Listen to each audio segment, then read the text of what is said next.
नमस्कार। तो हम चले हैं मुजफ्फरपुर एक डेंटिस्ट से मिलने, क्योंकि आप तो जाएंगे नहीं। डेंटल हेल्थ को इग्नोर करना कभी कभी काफ़ी भारी पड़ जाता है। एक छोटी सी कहानी सुनाता हूं मैं आपको, रिंकी और रिंकू की प्रेम कहानी, अधूरी प्रेम कहानी। रिंकी और रिंकू एक दूसरे को पसंद करते थे। लड़का देखने के लिए रिंकी के पिताजी जब उनके घर जाते हैं तो बातों ही बातों में ही हंस दिए रिंकिया के पापा। लड़के वालों ने उनका खराब दांत देख लिया और शादी की बात को अभी रोक दिया गया है। शर्त ये रखी गई है कि जब तक वो अपने दांत का इलाज नहीं करवाते हैं और तंबाकू जैसी खराब आदत को छोड़ेंगे नहीं, तब तक शादी की बात आगे बढ़ेगी नहीं। तो अब रिंकी के पापा डॉक्टर के पास जाते हैं या नहीं जाते हैं ये तो समय बताएगा। लेकिन हमारे बिहार में बहुत सारे ऐसे लोग हैं जो डेंटिस्ट के पास जाने से डरते हैं। उन्हें लगता है इलाज का खर्च बहुत ज्यादा होगा या दर्द बहुत ज्यादा होगा, बेकार में इतना तामझाम कौन करे, मटिया देते हैं बात को।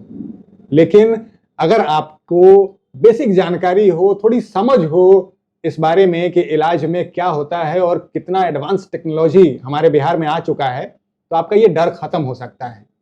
अब सभी लोग डॉक्टर के पास तुरंत नहीं पहुंच रहे हैं, लेकिन हमारा ये वीडियो जरूर पहुंच सकता है।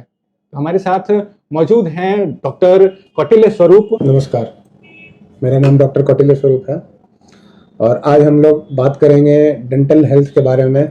इस वीडियो के माध्यम से हम लोग जानेंगे कुछ छोटे छोटे बेसिक बातें डेंटल हेल्थ की। तो बेसिक नॉलेज आपको जरूरी है ताकि आप अपना डर खत्म कर पाएंगे, लेकिन अपना इलाज करवाने के लिए आपको डॉक्टर के पास आना ही पड़ता है। क्यों सर?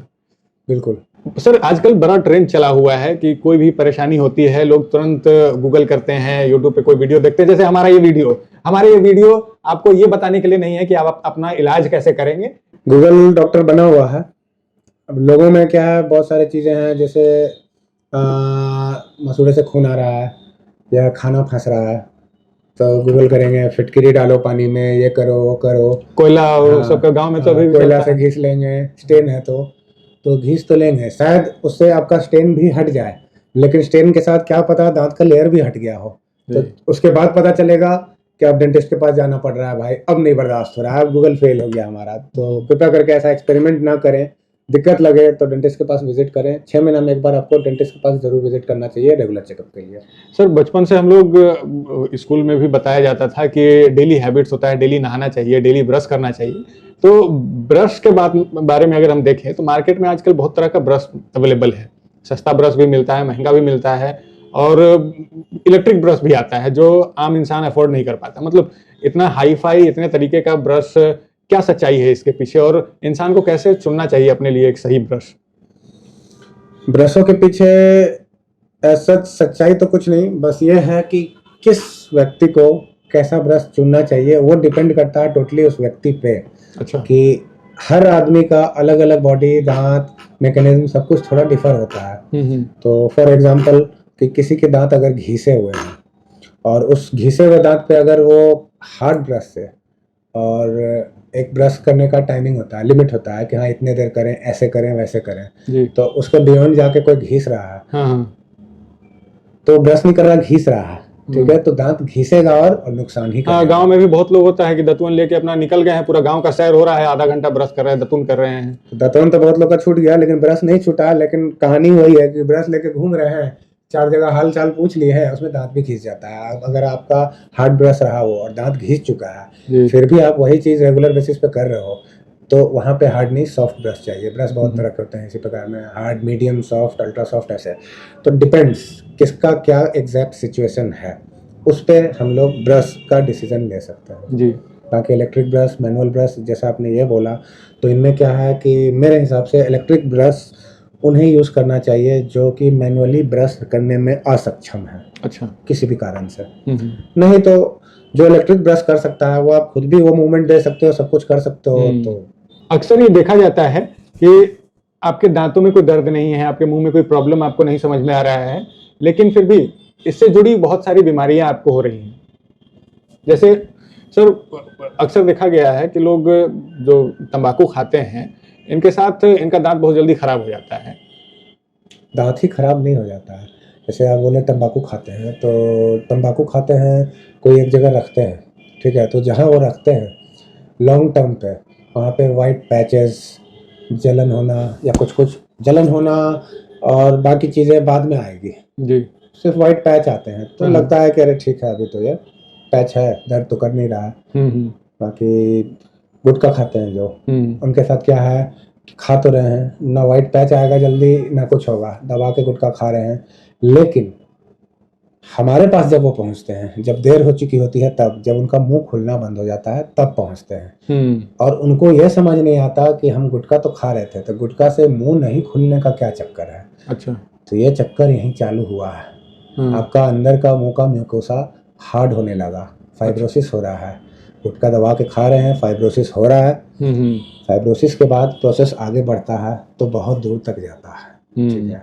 और बंदे कब पहुंचेंगे, लोग कब पहुंचते हैं मेरे पास कि जब मुंह इतना ही खुल रहा है डॉक्टर साहब, अब तो कि एक चम्मच से खाना खा रहे हैं, लेकिन ये नहीं समझ आया कि वो गुटखा से हुआ है। ठीक है। वहां दर्द नहीं हुआ कुछ, वहां तो बस था कि मुंह खुलना कम हो गया, खाना तो खा ही रहा है इंसान, क्या दिक्कत है, क्यों जाएंगे हम। शरीर में कहीं भी कोई परेशानी आती है तो दर्द आपको महसूस होता है, आप तुरंत डॉक्टर के पास पहुंच जाते हैं। लेकिन आप अपने डेली हैबिट्स में खाने का हैबिट, उसको मुंह को साफ रखने का हैबिट, इन सब के ऊपर लोग का ध्यान कम रहता है और इसके वजह से जो आपके इंटरनल ऑर्गन्स है वो खराब होना शुरू हो जाते हैं। इसी से फिर दूसरी परेशानियां शुरू होती हैं। अक्सर बच्चों पे भी ये देखा जाता है, सर बच्चे को दांत खराब हो जाते हैं, आपके पास भी आप सबसे ज्यादा बिहार में सभी एज ग्रुप्स को अगर देखें तो बच्चों में या फिर जो यंगस्टर्स हैं उनमें और एजेड लोगों में आपको कैटेगराइज करना हो कि सबसे ज्यादा केसेस किस चीज के ऊपर आते हैं? 2-3 केसेस हैं। जैसे एक तो दांत में सड़न होना मोस्ट कॉमन है मेरे हिसाब से, अक्रॉस द एज ग्रुप। हाँ, कोई भी एज ग्रुप में मेरे हिसाब से हर इंसान को, रोड चलता कोई एक इंसान आप पकड़ लो तो या तो सडन होगा या वो इलाज करवा चुका होगा। ठीक है, लेकिन रिलेटेड जरूर होगा। ठीक है। बच्चों का चॉकलेट को बदनाम किया जाता है, चॉकलेट की वजह से होता है, लेकिन सिर्फ चॉकलेट नहीं है, बहुत सारे स्टिकी फूड्स आते हैं, उनके वजह से भी परेशानियां होती हैं। चॉकलेट, स्टिकी फूड में भी अब बहुत सारे मीठे कुछ चीज़ होते हैं जिसमें कैरेमल होते हैं या कोई भी स्टिकी चीज़ होते हैं, दांत में अगर फंस रहा है और रह जा रहा है वो, तो बैक्टीरियल एक्टिविटी बढ़ाएगा और डीके करना चालू करेगा, जिसको सड़न बोलते हैं, और चालू करेगा ही करेगा। रहने नहीं देना चाहिए, समय समय पे साफ रखना चाहिए। सर साफ रखने के लिए जैसे ब्रशिंग हैबिट्स हैं तो बहुत जगह हम ये सुनते हैं कि 2 टाइम करना चाहिए, सुबह शाम करना चाहिए। फिर माउथ वॉश भी अलग से मिलता है। तो ये टूथपेस्ट मार्केट में ऑलरेडी था, पहले तो लोग ऐसे दांतों से कर लेते थे, फिर टूथपेस्ट आया, अब माउथ वॉश भी आ रहा है। तो किसके लिए प्रोडक्ट्स हैं और किनको इस्तेमाल करना चाहिए? देखिए, माउथ वॉश जो है वो एक्चुअली में बहुत तरह के आते हैं। अच्छा। कुछ कंपोजिशन उनका आप देखोगे तो सिमिलर होगा, लेकिन कुछ उसमें से डिफरेंट होगा। जैसे ये माउथ वॉश है, ये है, ये है, तो सब में कुछ ना कुछ डिफरेंट होगा। और माउथ वॉश ऐसा नहीं है कि माउथ फ्रेशनर की तरह लिया, खोला, ले लिया एक बार, थूक दिया, हो गया। माउथ फ्रेशनर की तरह नहीं यूज़ करना चाहिए, क्योंकि कुछ उसमें वो एक्चुअली में मेडिकेटेड है। तो मेडिसिन को क्या माउथ फ्रेशनर की तरह आप यूज़ करोगे? नहीं। तो वो डिपेंड करता है, कुछ प्रॉब्लम्स एसोसिएटेड जो हैं उसका जो चाहिए माउथ वॉश वो दिया जा सकता है। जैसे आप मान लो कि आपको सेंसिटिविटी है तो उसके लिए एक अलग माउथ वॉश आएगा, आप कोई भी उठा के कर लोगे तो नहीं होगा ना। अच्छा। तो इसी तरह बहुत सारी चीज़ें, आपको अगर सर्जरी हुई है तो वहाँ पे एंटीबैक्टीरियल इफेक्ट रहने के लिए कोई अलग माउथ वॉश आता है, वो दिया जाएगा। बट आजकल लोग क्या है, गूगल, यूट्यूब और टीवी में ऐड चल रहा है तो देख के अच्छा ये माउथ वॉश अच्छा है ले लेते हैं, वो नहीं होता है। मेडिकेटेड है तो उसको मेडिसिन की तरह ही डॉक्टर प्रिस्क्रिप्शन के बाद ही यूज करना चाहिए। माउथ वॉश फ्लेवर्ड वाटर नहीं है। हाँ। एक उसमें कंपोजिशन है, ड्रग्स हैं उसके अंदर, तो उस हिसाब से ही लेना पड़ेगा ना, कि उसकी जहाँ जरूरत है वहीं आप लो, है ना। फ्लेवर्ड वाटर या सोडा तो है नहीं बस। और फ्लोराइड करके कंपाउंड होता है, वो दांतों के लिए अच्छा होता है, ऐसा सुनने में आता है। देखिए, ये तो बहुत बड़ा डिबेट है। अच्छा। ठीक है। हम जब स्कूल कॉलेज में हम लोग पढ़ते थे तब भी एक चैप्टर था, उसमें क्या फ्लोराइड डिबेट था कि कुछ लोग कहते थे कि फ्लोराइड बहुत अच्छा है, कुछ ज्ञानी लोग कहते थे कि फ्लोराइड खराब है। डेंटल फील्ड के लोग के बारे में बोल रहे हैं। ठीक है। कुछ फ्लोरोसिस करके भी होता है, फ्लोरोसिस करके प्रॉब्लम होता है, वहाँ पे फ्लोराइड नहीं होना चाहिए यूज, और कुछ जगह पे फ्लोराइड यूज होना चाहिए एक्चुअली। ठीक है। तो अलग अलग चीज़ है।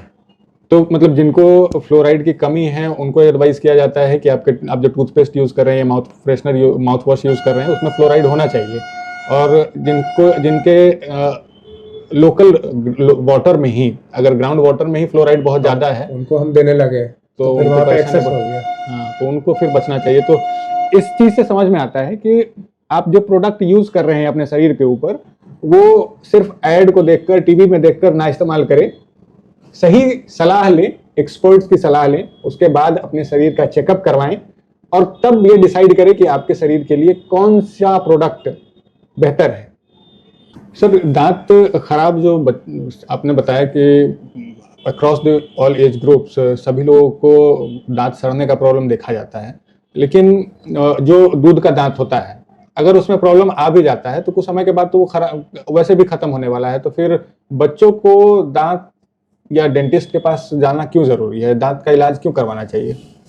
देखिए, दूध का दांत है तो वो तो गिरेगा ही, नया आना है तो क्यों हम उस पर टेंशन लें, ऐसा सोचते तो हैं। अच्छा सोचे आप, लेकिन एक्चुअल में क्या है कि दूध का दांत का कुछ वैल्यू तो है, वो फालतू में मुंह के अंदर नहीं है, कोई कारण से है। तो अगर उसको ऐसे ही वेस्ट था तो नहीं आना था, लेकिन अगर है तो क्या कारण है कि दूध का दांत जो है वो हमारा परमानेंट दांत जो अंदर से आना है उनके लिए जगह बना के रखते हैं। मैं एक कारण बता रहा हूँ, बहुत सारी चीज़ें हैं, तो जगह बना के रखते हैं। अब अगर दूध का दांत का, हर दांतों का, दूध के दांत का अलग अलग टाइम होता है गिरने का, और हर परमानेंट दांत का आने का अलग अलग दांतों का अलग अलग टाइम होता है। यानी कि एक ही बार में सारे दूध के दांत गिर जाएं और एक ही बार में सारे परमानेंट दांत आ जाएं। गिरने का भी टाइम अलग है, उगने का भी दूध के दांत का अलग है, परमानेंट का भी उगने का अलग है। परमानेंट का गिरने का तो अब आप कैसे ख्याल रख रहे हैं उस पर, ठीक है। परमानेंट दांत तो लोग बोलता है कि ये बहुत एज हो जाता है तब तक आता है, अक्ल जब आ जाता है वो, मतलब वो तो अक्ल का दांत तो एकदम लास्ट तक आता है, तो जवानी तक दांत निकलता ही रहता है। जी, तो बच्चों का वो बता रहे थे। बच्चों का क्या है कि जैसे मेन इम्पोर्टेंस तो यहाँ आया कि अगर हमारा ये दूध का दांत है, ये सडन हो गया, पेरेंट्स हैं बोले कि मेरे बच्चे का दांत में सडन हो गया है, डॉक्टर साहब इसको उखाड़ दीजिए। ऐसे नहीं उखाड़ना है, अगर वो बच सकता है तो उसको बचाना है। तो अगला बोलेंगे कि डॉक्टर साहब दूध का तो दांत है, ये तो जाना ही ऐसे, तो क्यों पैसे फालतू वेस्ट करें हम इस पे। इसलिए वेस्ट करना है कि ये दूध का दांत जो आपका सडन हो गया, इसको गिरने का टाइमिंग क्या था, किस एज में गिरना चाहिए था। अगर इससे पहले ही ये सडन हो गया, मान लो कि कोई एक दांत है जिसका 4 साल का उम्र है, कि वो 4 साल में दूध का दांत गिर जाना चाहिए था, लेकिन सडन हो गया इसको 2.5 साल में। अब 2.5 साल में हो गया सडन, आप बोल रहे हो कि आज उखाड़ दो इसको, तो ये दांत का कुछ जरूरत था यहाँ कि ये नीचे वाले अपने सक्सेसर दांत के लिए जगह बना के रखा था, छेक के रखा था, और आज हमने हटा दिया इसको, तब उसके लिए जगह कौन छकेगा। हो सकता है इसके आगे वाले पीछे वाले खाली जगह देख के वहां आ जाए। अच्छा, इंसान आ जाते हैं, दांत क्यों नहीं आएगा। तो आ जाए, आ गए तो अब जो अंदर से दांत आना था या तो नहीं निकल पाएगा या कहीं और से निकलना पड़े, तो टेढ़े मेढ़े दांत आगे चल के होंगे।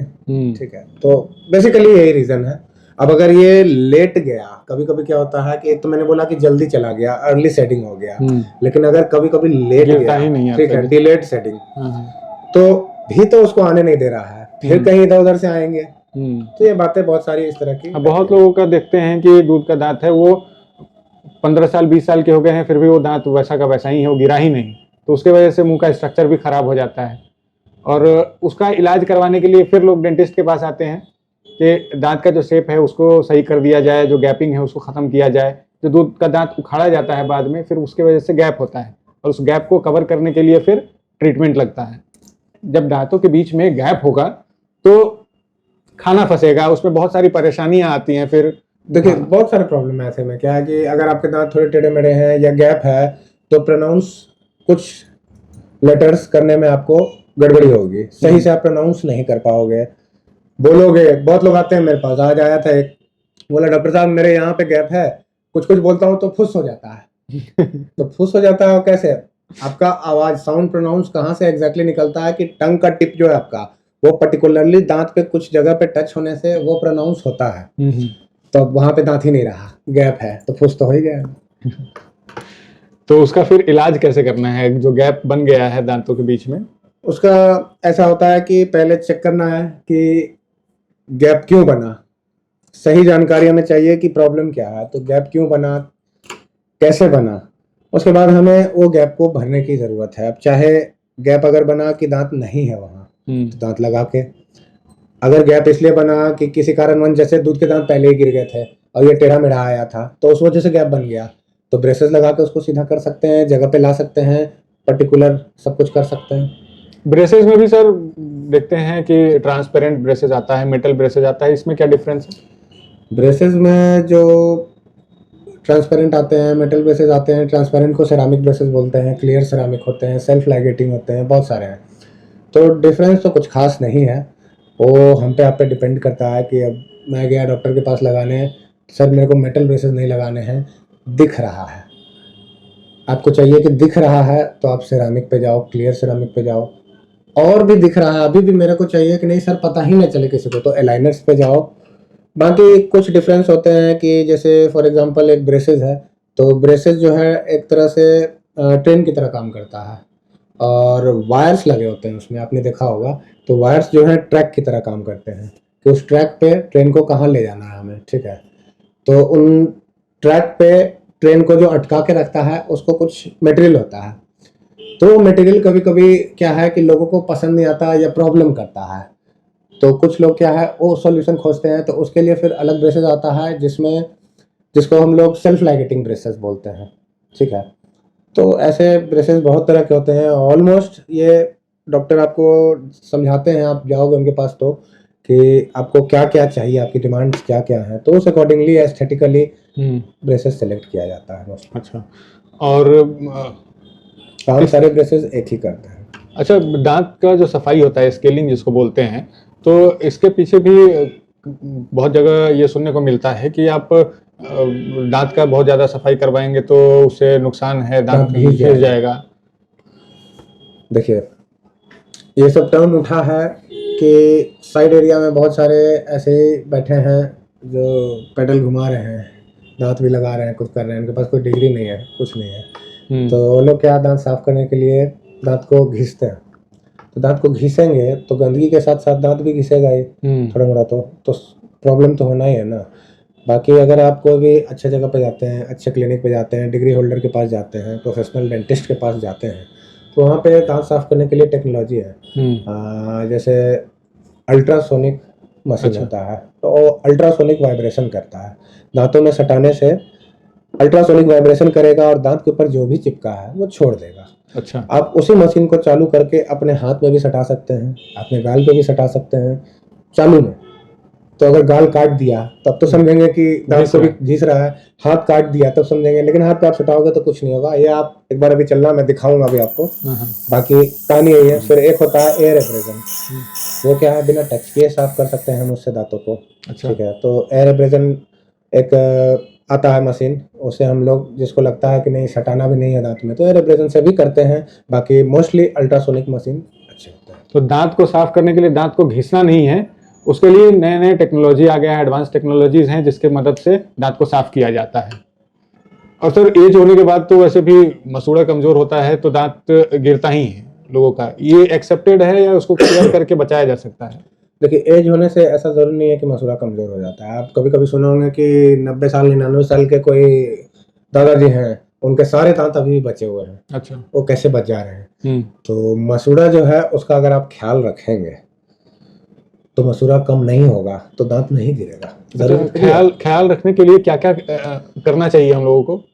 फिर से मैं ये बात बोलूंगा कि 6 महीने पे पहले तो रेगुलर चेकअप, क्योंकि आपको पता नहीं चल पा रहा होगा कि आपके दांतों में कुछ गड़बड़ी हो रही है, तो अगर आप रेगुलर चेकअप करा रहे हैं तो आपको पता चलते रहेगा। बाकी ख्याल रखने में हम लोग ऐसा कर सकते हैं कि मसूड़े से खून आना या सूजन होना, ये सब अगर दिख रहा है तो डेंटिस्ट से तुरंत कांटेक्ट करें। बाकी एक जनरल वे में अगर क्लीनिंग अच्छा रखते हो, आप कुछ लिक्विड वाटर सॉल्ट का गार्गल करते हो, सुसुम पानी में सफ़ेद नमक डाल के अगर करते हो गार्गल, तो ऐसे नॉर्मली इन जनरल अच्छा रहता है हेल्थ। अच्छा, गम्स का। हाँ, वो ऐड आता है ना बहुत सारा कि आपके टूथपेस्ट में नमक है, तो टूथपेस्ट में नमक है या नहीं है वो कंपनी को डिसाइड करने दीजिए। आप अपने पानी में नमक मिलाकर गर्म पानी से जरूर अपना मुंह साफ किया करें। बिल्कुल सर, हम लोग बात कर रहे थे अभी जो गैप होता है तो उसको फिक्स करने के लिए ब्रेसेस लगाते हैं और बहुत सारा टेक्निक होता है जिसका इस्तेमाल करके उसको दांत को साफ भी रखा जाता है और फिक्स भी कर दिया जाता है गैप को। लेकिन ऐसा डर भी है लोगों के बीच में कभी मेरे अंदर भी ये जब जानकारी नहीं थी तो डर था कि दांत को उखाड़ने से आंख की रोशनी चली जाती है या आपके ब्रेन पे असर पड़ता है, तो इसके पीछे क्या सच्चाई है? क्या ऐसा सच में होता है? ये मिथ है। ये क्या है कि दांत उखाड़ दिया हमने, इंसान का हाथ पैर आपने सुना होगा कट गया, तब तो दांत दिमाग पे कुछ नहीं होता है, आँख की रोशनी नहीं जाती। तो इतना बड़ा पार्ट आपका हाथ पैर कट गया तो नहीं जा रहा है, तो एक दांत से कैसे जाएगा? बाकी एग्जाम्पल में आप ऐसा भी देख सकते हैं कि किसी का अगर एक्सीडेंट में पूरा दांत चला गया है तो अंधा नहीं मिलेगा, जरूरी नहीं है कि अंधा हो गया हो। या फिर कुछ ओल्ड एज लोग भी हैं जो आप देखेंगे कि दांत नहीं है बिल्कुल भी, नकली दांत लगा के घूम रहे हैं बाबा, लेकिन अंधे नहीं है बाबा, चश्मा लगा रहे हैं, दिख रहा है, दूर दूर तक दिखाई देता है। लेकिन अगर दांत सड़ जाता है तो उसके लिए फिर क्या उपाय है? या तो फिलिंग करते हैं, हाँ, मसाला भरना जो बोलते हैं, अच्छा। या फिर रूट कैनाल ट्रीटमेंट आरसीटी करते हैं। तो क्या फर्क क्या है दोनों में? फर्क यही है कि अगर फिलिंग कर रहे हैं हम, तो फिलिंग तब पॉसिबल है जब दांतों में सड़न जो है वो दांतों के नस, कोर में नस होता है। जैसे आपका ये दांत है तो यहाँ पे नस होगा, ठीक है। अब सड़न आपका नस तक नहीं गया है तो आप उतना पार्ट कट करके हटाइए, खराब पार्ट, उसमें फिलिंग कर दीजिए। तीत के कलर का आता है आजकल फिलिंग मटेरियल, कर दिया, ऊपर से पता नहीं चलेगा कि कुछ भरा भी था या सड़न भी था, काम खत्म।